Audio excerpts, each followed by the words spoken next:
What we often misunderstand is the power dynamic hidden behind kindness.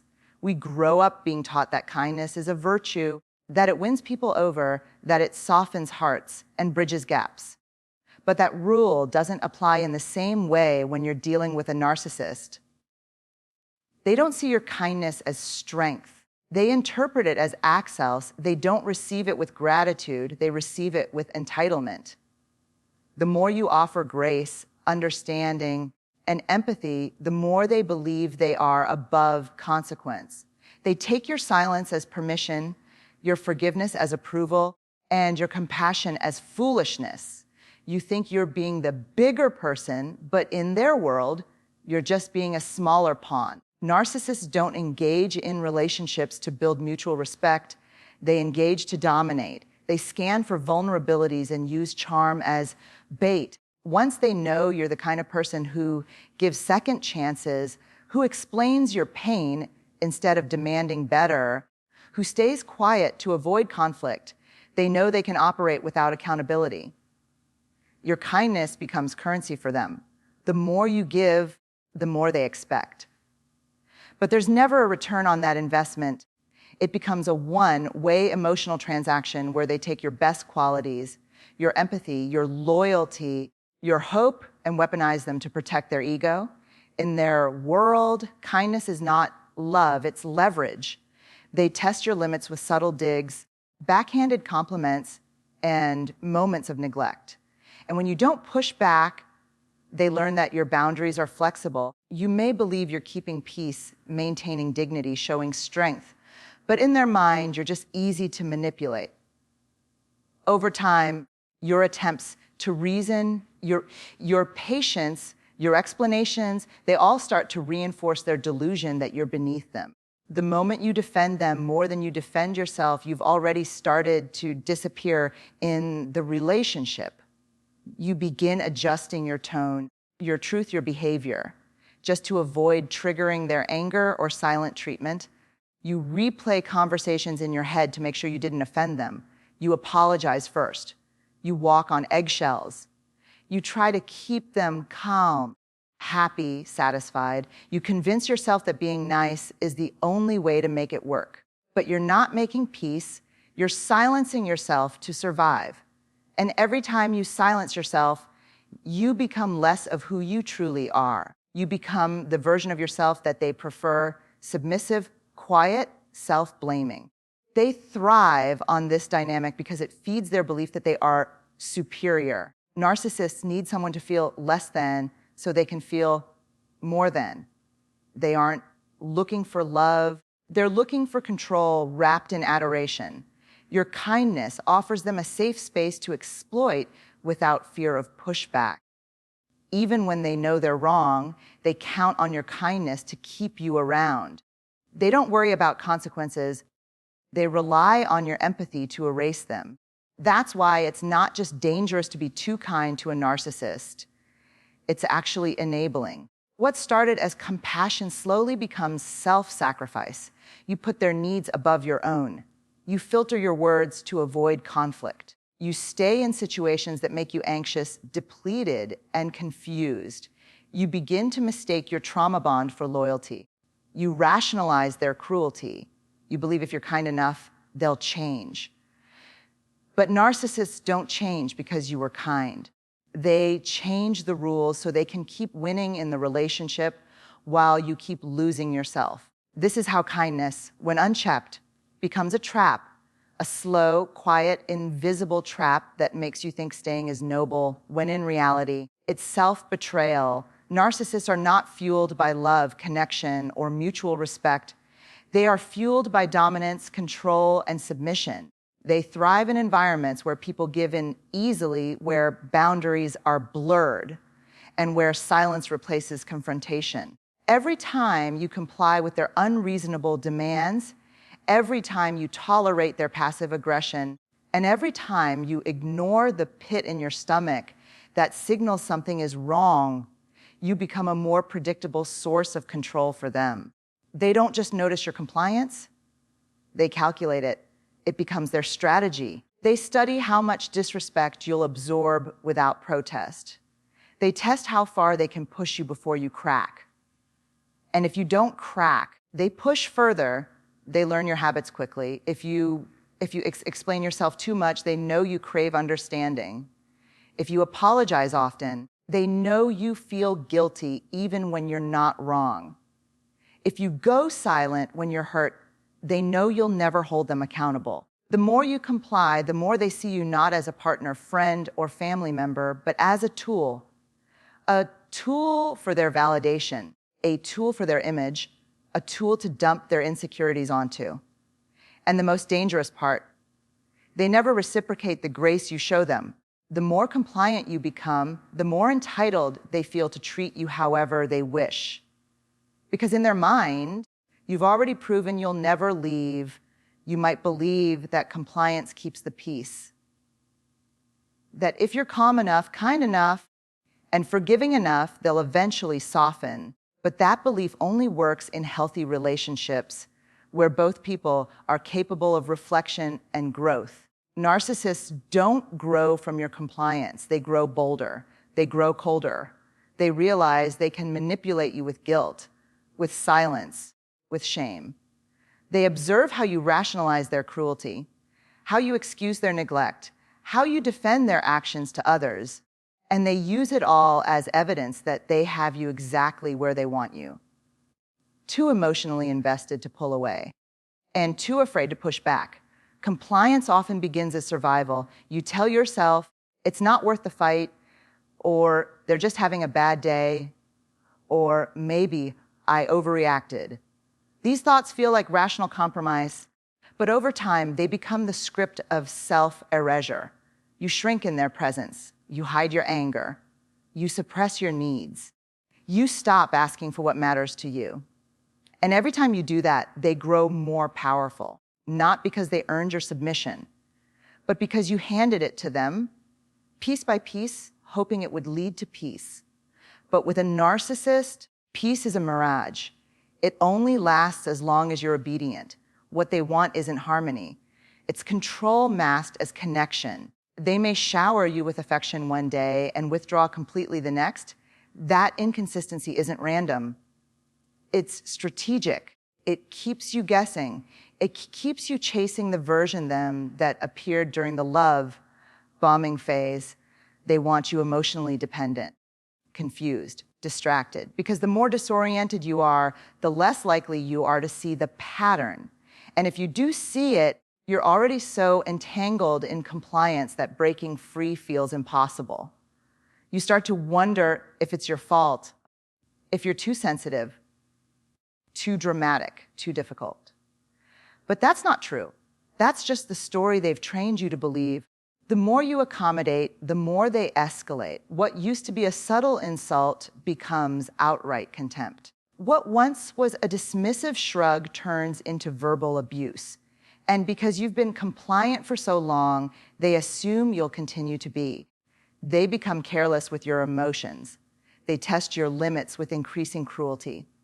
And when you finally react, when you raise your voice, cry, or pull away, they accuse you of being unstable, overly emotional, or manipulative. That's the trap they provoke. You react, and then they blame you for the reaction they engineered. And if you've spent years being compliant, you begin to believe them. This is how narcissists feed, not on love, but on control, not on connection, but on domination. Your compliance is not invisible to them. It's nourishment. It's how they maintain the illusion of superiority, of control, of invincibility. And the longer you stay in that role, the more they expect from you, and the less they offer in return.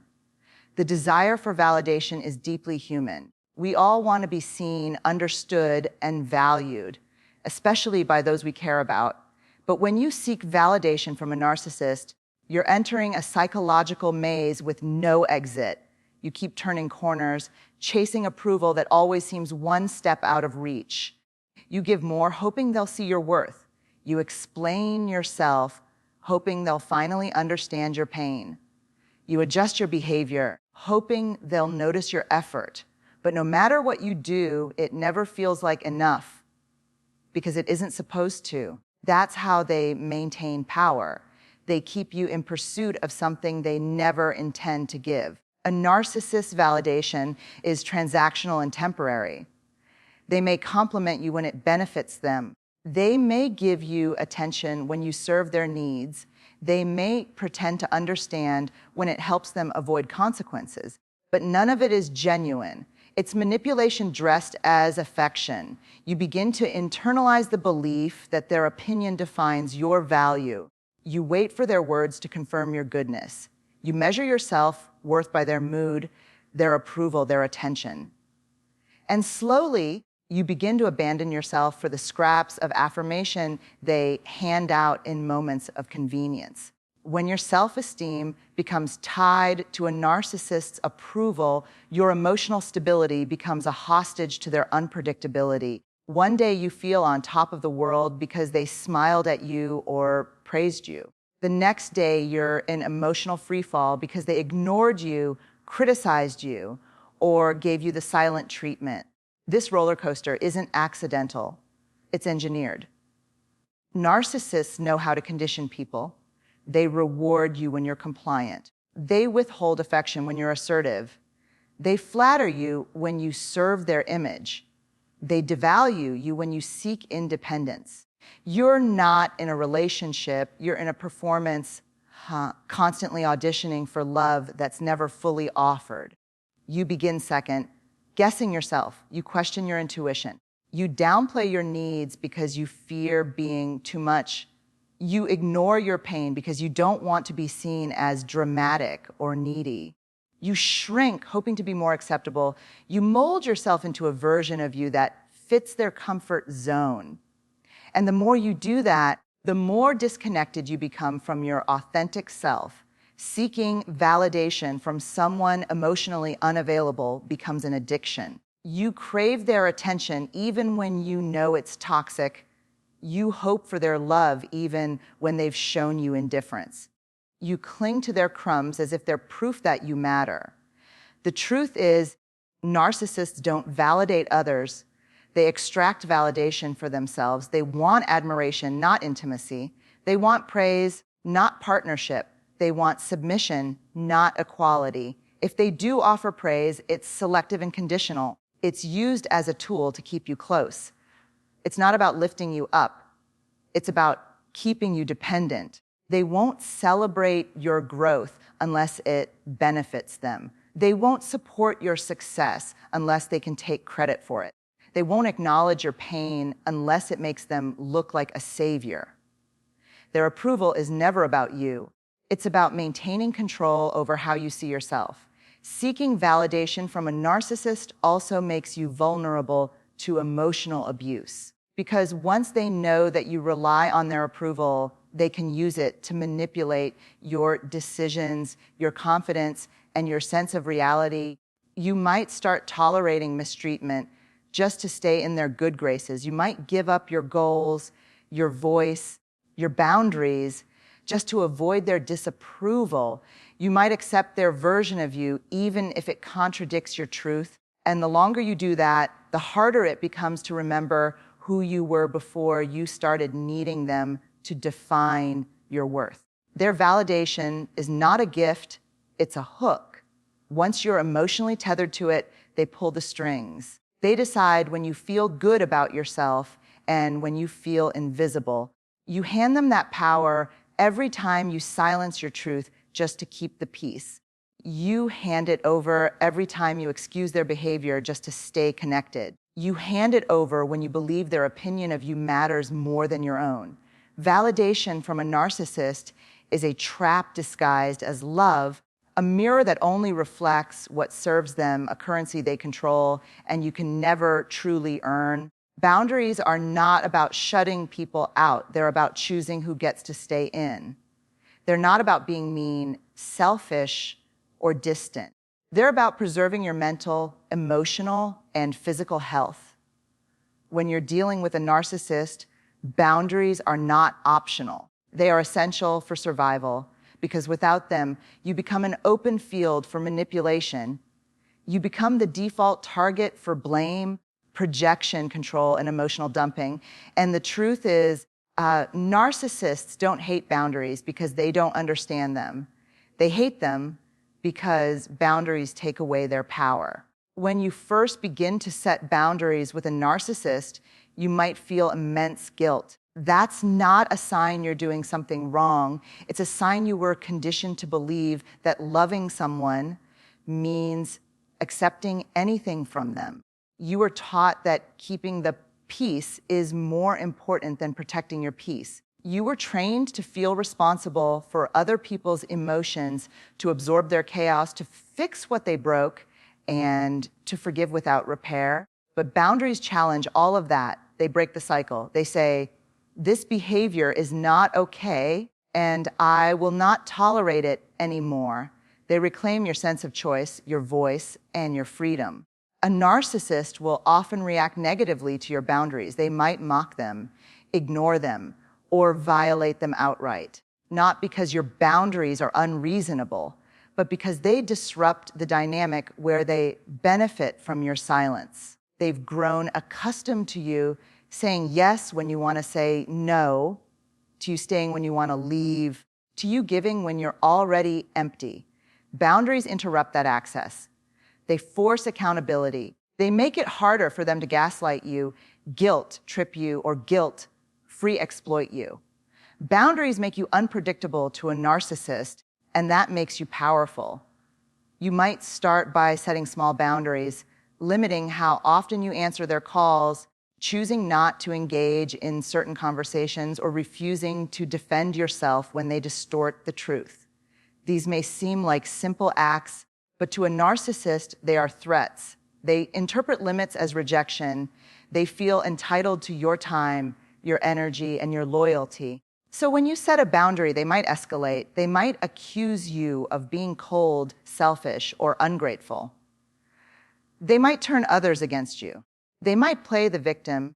This is called boundary testing, and it's designed to make you question whether you're allowed to protect yourself at all. But your boundaries are not up for debate. They are not requests. They are requirements.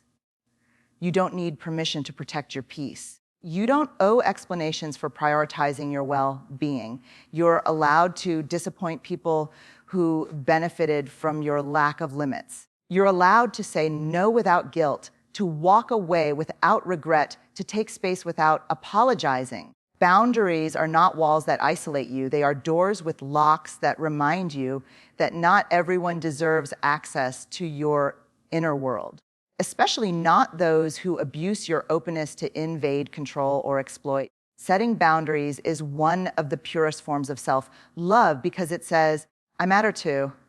It's easy to confuse self-sacrifice with compassion, especially when you've been groomed by a narcissist to believe that love means losing yourself. But love without self-respect is not love, it's servitude. When you set a boundary, you're not abandoning the relationship. You're refusing to abandon yourself. You're choosing discomfort over disrespect. You're choosing emotional clarity over chaotic cycles. You're finally honoring your needs, even if it makes someone else uncomfortable. The hardest boundaries to enforce are often emotional ones. Saying, I will no longer engage in conversations where I am insulted, or I will not take responsibility for your anger, or I'm allowed to make decisions without your approval. These statements are declarations of your independence. They shift the dynamic from codependence to self-possession. And for someone who's used to controlling you through fear, guilt, or shame, that shift can feel like betrayal. But that's not your burden to carry. Their reaction to your boundaries is not your responsibility. Your only job is to stay rooted in them. Boundaries are also not one-time declarations. They require maintenance. A narcissist will likely test them again and again, trying to find cracks in your resolve. They might love bomb you to weaken your stance. They might pretend to accept the boundary only to violate it later in more subtle ways. This is why consistency is crucial. Every time you uphold your boundary, you reinforce your value. You teach yourself that your feelings are valid, your space is sacred, and your limits are necessary, you begin to see that love without respect is just dependency, and peace that costs your dignity is not peace at all. Niceness is often mistaken for kindness, but there's a critical difference. And niceness seeks approval, avoids conflict, and aims to keep everyone comfortable, sometimes at your own expense. Clarity, on the other hand, is rooted in truth. It doesn't seek to please, it seeks to be honest. When you're dealing with a narcissist, a niceness becomes a dangerous pattern. You say yes when you mean no, to avoid upsetting them. You smile when you're hurt just to avoid confrontation. You tolerate their sarcasm, manipulation, or criticism, hoping your calmness will diffuse the tension. But over time, niceness doesn't earn you respect, it erases your voice. Narcissists are hypersensitive to anything that threatens their image or control. They interpret niceness as submission. When you prioritize being agreeable over being authentic, they recognize the power imbalance and exploit it. They know you won't challenge them. They know you'll bend to keep the peace. They know you'll tolerate emotional discomfort rather than risk a confrontation. And so they push harder. Each insult becomes sharper. Each boundary becomes easier to cross. Each lie becomes more elaborate. And all the while, you convince yourself that being nice is the moral high ground, that if you're patient enough, kind enough, forgiving enough, they'll eventually change. But they don't change. What changes is you. You become smaller. You become quieter. You learn to hide your needs so they won't be dismissed. You learn to swallow your truth so it won't be ridiculed. You learn to pretend that things don't bother you, that you're okay with less, that you can handle more than you should. And as you slowly disappear behind the mask of niceness, the narcissist gains more power, not because they're strong, but because you've stopped showing up as your full self. Clarity doesn't feel safe when you've been conditioned to associate peace with passivity. To choose clarity is to disrupt the entire dynamic. It means saying things that may upset them. It means calling out their manipulation without fear of retaliation. It means refusing to gaslight yourself just to avoid their rage.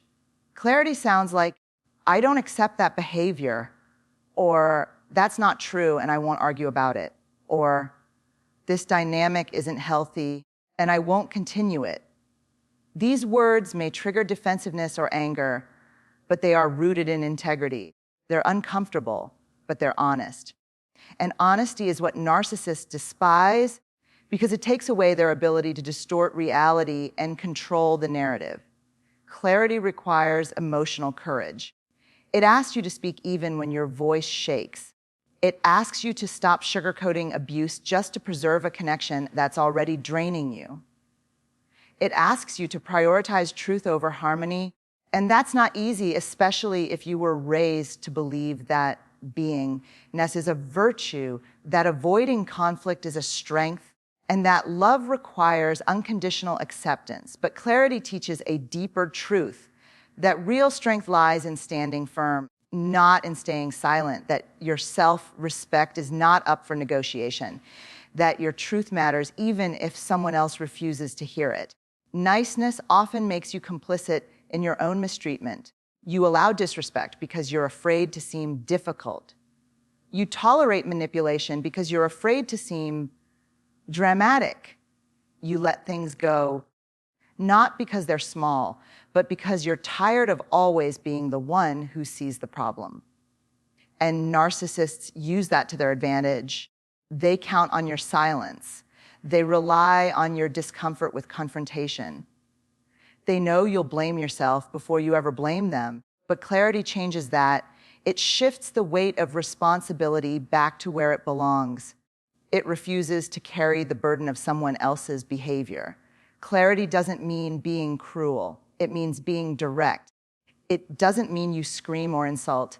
It means you no longer dilute the truth. It means you speak with conviction instead of hesitation. It means you stop pretending that toxic behavior is tolerable. Clarity breaks the spell of emotional confusion.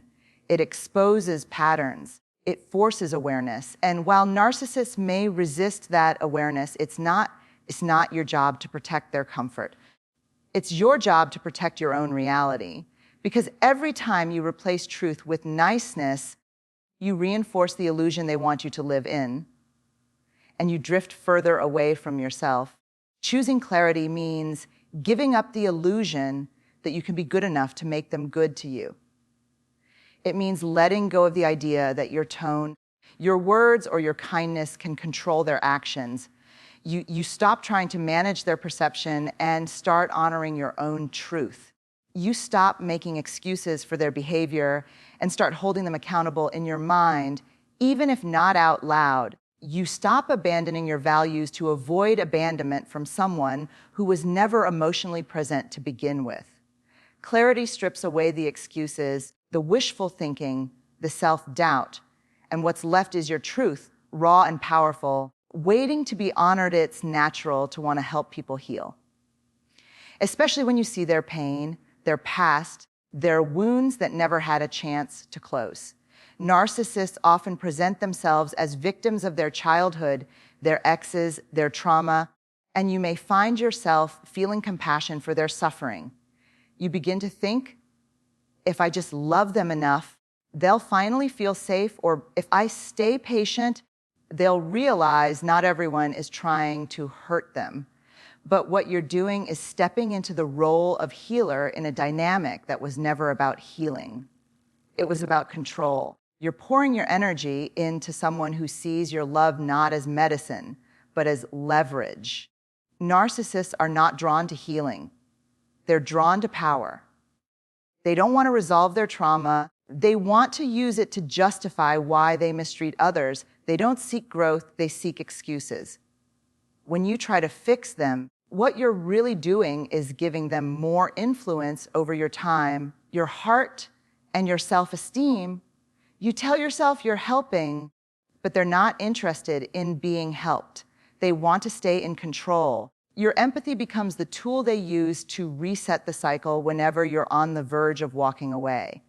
A few tears, a vague apology, a half-hearted confession, and suddenly you're back to hoping things can change.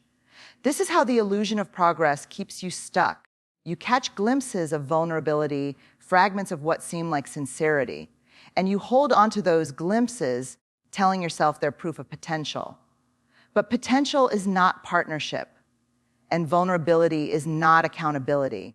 A narcissist might reveal their wounds, but they won't do the work to heal them. They might talk about their childhood, but they won't examine how it's affecting their behavior now. They might say they're sorry, but they rarely change what led to the apology. They're not looking for a mirror, they're looking for a savior. And saviors always end up sacrificing themselves first. Trying to heal someone who benefits from staying broken is emotional quicksand. The harder you try, the deeper you sink. You become the emotional caretaker, the crisis manager, the self-appointed therapist. You read books, watch videos, look for strategies. You absorb their chaos and call it connection. You minimize your needs so they don't feel threatened. You tiptoe around the truth so they don't shut down or lash out. You become more invested in their healing than they are.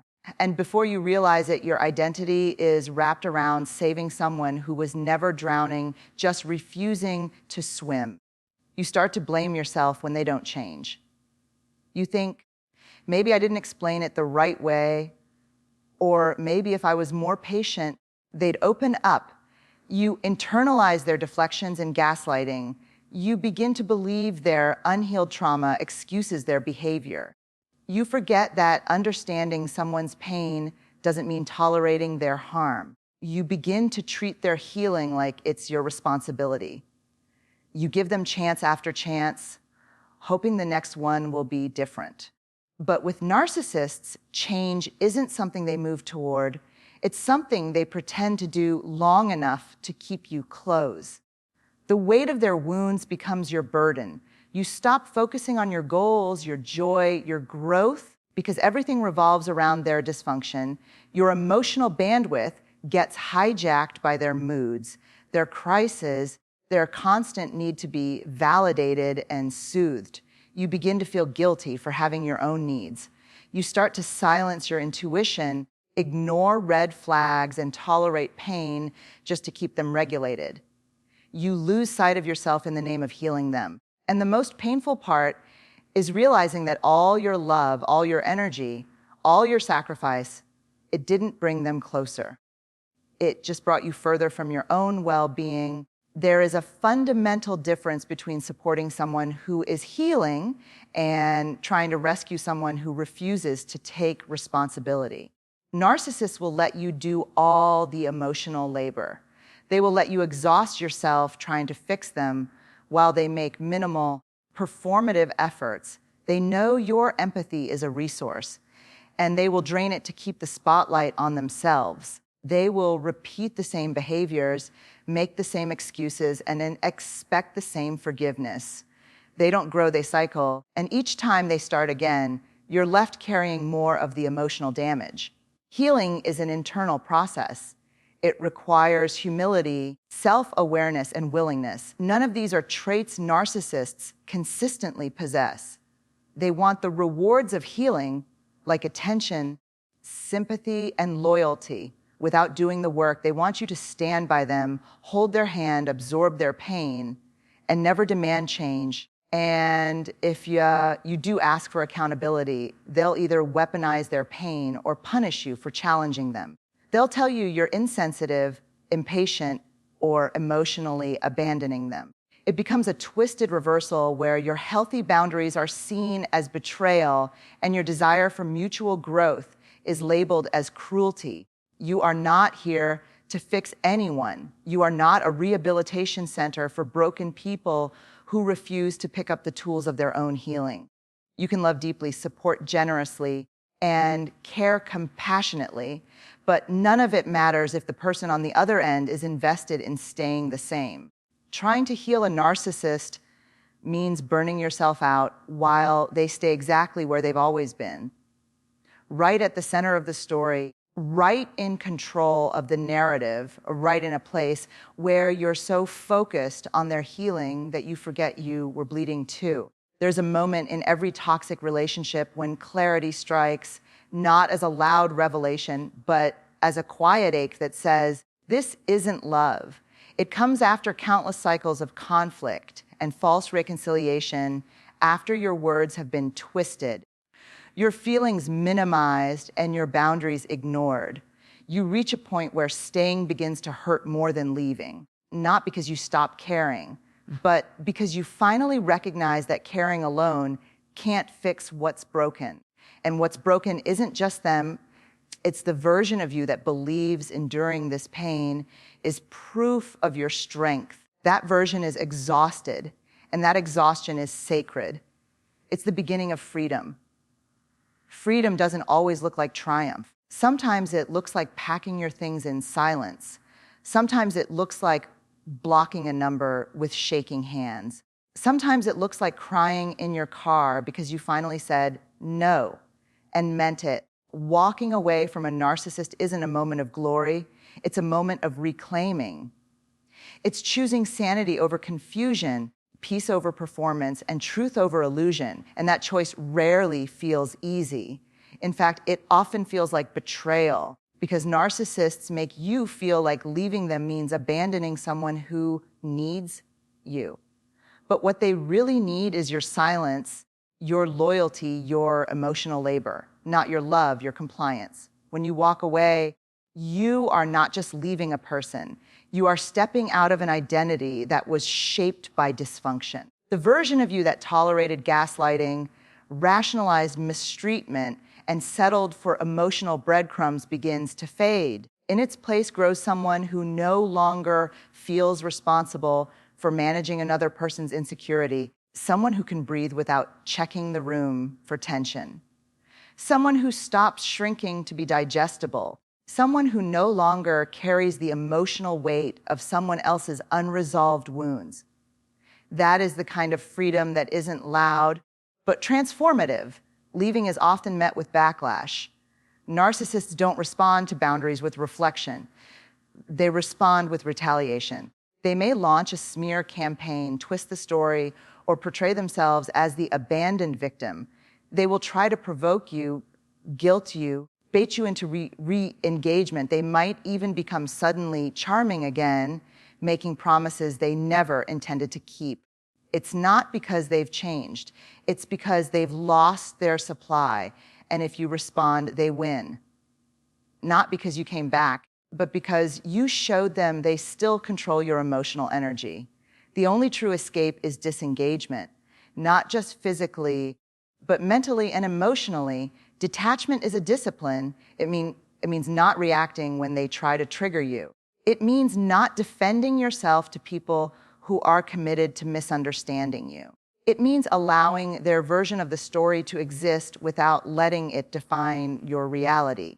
That's the hardest part, accepting that justice may never come the way you imagined. That closure might not arrive with an apology. That healing doesn't come from them acknowledging your worth. It comes from you no longer needing them to. Walking away is not about teaching them a lesson. It's about no longer letting them rewrite your identity with every interaction. In the quiet after the storm, you may question yourself. You may revisit the good memories and wonder if you made a mistake. That's normal. Narcissists are skilled at creating highs that overshadow the lows, at least temporarily. They use love, bombing, intimacy, shared secrets, and future promises as tools to keep you attached. So when you leave, you're not just walking away from abuse. You're walking away from the dream they sold you, the potential that never came to life. You grieve not just the relationship, but the illusion. And that grief is complicated. It doesn't come in clean waves. It crashes in confusion, regret, anger, and eventually acceptance. Freedom is found the moments you choose yourself again and again, despite the discomfort. It's in saying, I deserve more, even when you miss them. It's in choosing solitude over chaos. It's in realizing that peace is not boring, it's healing. You begin to rebuild a self that no longer operates out of fear, guilt, or emotional exhaustion. You become grounded in your boundaries, firm in your expectations, and unapologetic in your self-respect. And while the road ahead may be filled with moments of doubt, every step away from the narcissist is a step toward your liberation. You don't owe anyone your continued suffering. You don't have to stay to prove you're loyal. You don't have to keep explaining your pain to someone who mocks it. Freedom is not granted by the narcissist. It's claimed by the one who finally stops asking for permission to feel whole. Walking away isn't just about removing someone from your life. It's about returning to yourself, your values, your voice, your power. Not because someone gave it back to you, but because you decided to take it back with both hands,